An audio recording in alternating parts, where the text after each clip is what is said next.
मी आज दुपारच्या जेवणासाठी फुलके बनवलेले होते, पण मुलांचा सुट्टीचा दिवस, काहीतरी वेगळं खायचं म्हणून फुलका सँडविच. चला मग आपण पाहूया फुलका सँडविच. आता मी एक फुलका घेतला आहे, त्यावर थोडीशी बटाट्याची चटणी. ह्या बटाटी चटणीमध्ये मी फक्त बडीशोप वापरलेली आहे, अद्रक लसूण पेस्ट आणि बडीशोप. आपण या पद्धतीने बटाटा फुलक्यावर पसरून घेऊया. त्याच्यावर शेजवान चटणी, टोमॅटो केचप. आता हे मी या पद्धतीने पसरून घेते. त्यावर थोडेसे तुम्ही पाहू शकता, मी त्याच्यावर टमाटर आणि कांदा ठेवलेला आहे, थोडंसं गाजर किसलेलं. आता हे मी ह्या माझ्या टोस्टरमध्ये मी टोस्टर गरम करून घेतलं आहे. आता आपण त्यात हे ठेवूया. तुम्ही पाहू शकता, मी या पद्धतीने मी आधी सँडविच केलेले तेव्हा तूप लावून झालेलं होतं टोस्टरला, म्हणून मी आता तूप नाही लावते.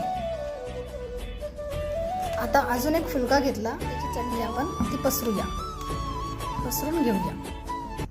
त्याच्यावर आता थोडंसं मेयोनीज घेऊया आणि हे पण पसरून घेऊया.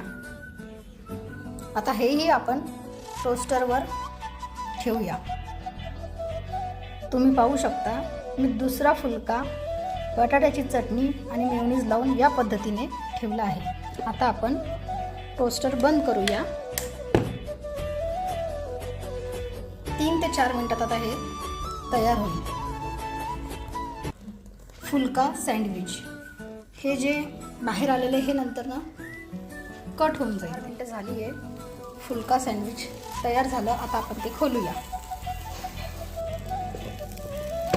पाहू शकता, मस्त आपले फुलका सँडविच तयार झालेले आहे.